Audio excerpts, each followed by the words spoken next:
بسم اللہ الرحمن الرحیم۔ السلام علیکم ناظرین، آپ کو بتاتے چلیں کہ نیب راولپنڈی نے مسلم لیگ نون کے رہنما احسن اقبال کو گرفتار کر لیا ہے۔ جی ہاں ناظرین، نیب راولپنڈی نے رکن قومی اسمبلی احسن اقبال کو گرفتار کر لیا ہے۔ نیب نے ان کی گرفتاری سے متعلق اسپیکر قومی اسمبلی کو بھی آگاہ کر دیا ہے۔ نیب ترجمان کی جانب سے بتایا گیا ہے کہ احسن اقبال کو نارووال اسپورٹس کمپلیکس اسکینڈل میں گرفتار کیا گیا ہے۔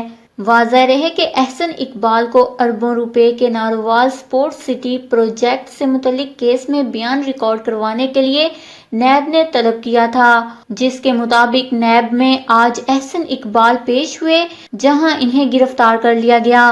ناظرین، واضح رہے کہ احسن اقبال پر نارووال اسپورٹس سٹی منصوبے کے لیے وفاقی حکومت اور پاکستان اسپورٹس بورڈ کے فنڈز استعمال کرنے کا الزام ہے۔ یہاں یہ بات بھی واضح رہے کہ احسن اقبال 5 مرتبہ رکن قومی اسمبلی منتخب ہوئے ہیں، جبکہ مسلم لیگ نون کے سابق دور میں وہ وزیر منصوبہ بندی اور اس کے علاوہ وزیر داخلہ رہے تھے۔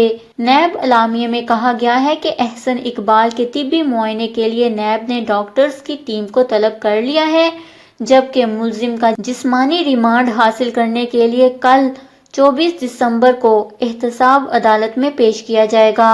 جی ہاں ناظرین، نیب نے نارووال اسپورٹس سٹی کیس میں مسلم لیگ نون کے رہنما احسن اقبال کو گرفتار کر لیا ہے۔ اس خبر کو لے کر اپنے قیمتی رائے کا اظہار نیچے کمنٹس میں ضرور کریے گا۔ ہمارے چینل کو سبسکرائب کریں، آپ کو لیٹسٹ اپڈیٹس ملتی رہیں گی۔